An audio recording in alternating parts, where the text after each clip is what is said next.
Hey guys, Avi123, and today I'm going to be doing a review on the Zhalo Supercell auto rifle. This auto rifle can be received from any endgame loot drops such as Nightfalls, PvP matches, and even engrams. So the format of this video is going to be very similar to that of the Chaperone review. We're going to cover its usefulness in PvE and PvP, cover its perks and its stats. So let's get right into the stats of this weapon. To start off, the rate of fire and impact ratio is similar to that of Hard Light and Fabian strategy.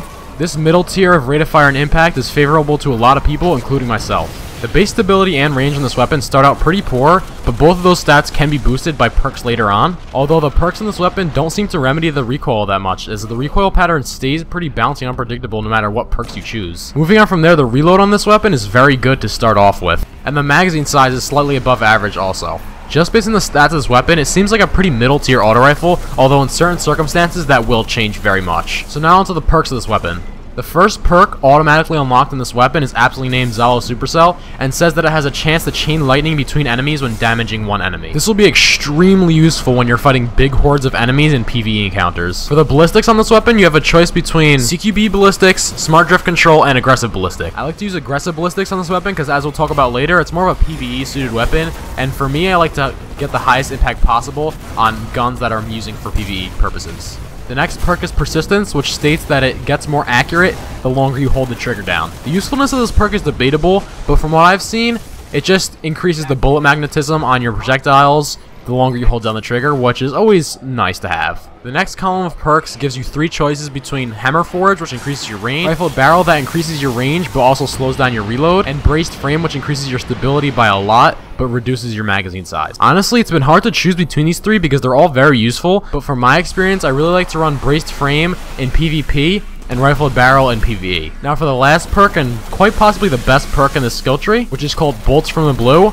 and states that double kills increase your super energy and return ammo back to the magazine. This perk is absolutely awesome for PvE encounters when you have large amounts of low tier enemies. It will allow you to hold down the trigger for a very long time without reloading because it returns about half of the magazine for every double kill, which is very easy to get on low tier enemies like Acolytes and Thrall and stuff like that. Since we've already talked a lot about PvE, let's switch our focus over to PvP to talk about its usefulness in the Crucible. Well, when fighting against enemy guardians, this weapon didn't feel like anything special. Even in Control, where a lot of enemies could be grouped up at one point on top of a control point, it just didn't feel like this gun was built for PvP and the Crucible. I'm not saying it's a bad gun in PvP, but it just acts like a normal auto rifle would, like the Hard Light or the Fabian strategy. It's nothing special, and it doesn't have anything to bring to the table that's game-breaking in PvP. Now that we're done with that, we can focus on what this gun was really built for: PvE encounters with a large amount of low tier enemies. So to start off, the combination between the Zhalo Supercell and the Bolts from the Blue perks is just perfect. It synergizes so well, and allows you to wipe out a whole group of like Thrall or Acolytes or anything like that in just a matter of seconds. The chain lightning from the Zhalo Supercell perk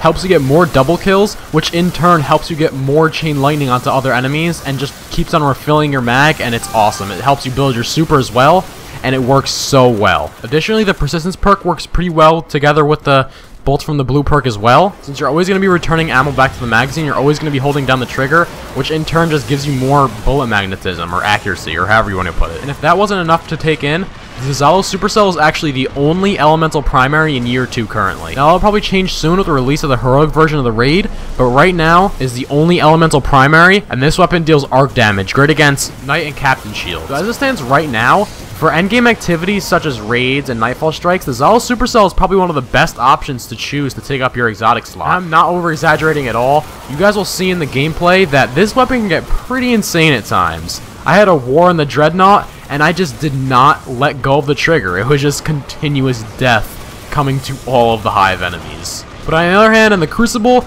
this weapon doesn't overperform or underperform. It's just a very average auto rifle. Some people may find really good use for this weapon in Control, but in all other game types, it's not going to be all that good. For the most part, you're going to be better off using a Hawk Moon or any pulse rifle for that matter. So as a final statement, this gun is absolutely awesome. It feels awesome, it sounds awesome, it looks awesome, and it's just a ton of fun to use. Hope you guys have good luck in getting your Zhalo Supercell, and I hope this video was informative. I'll see you in the next one.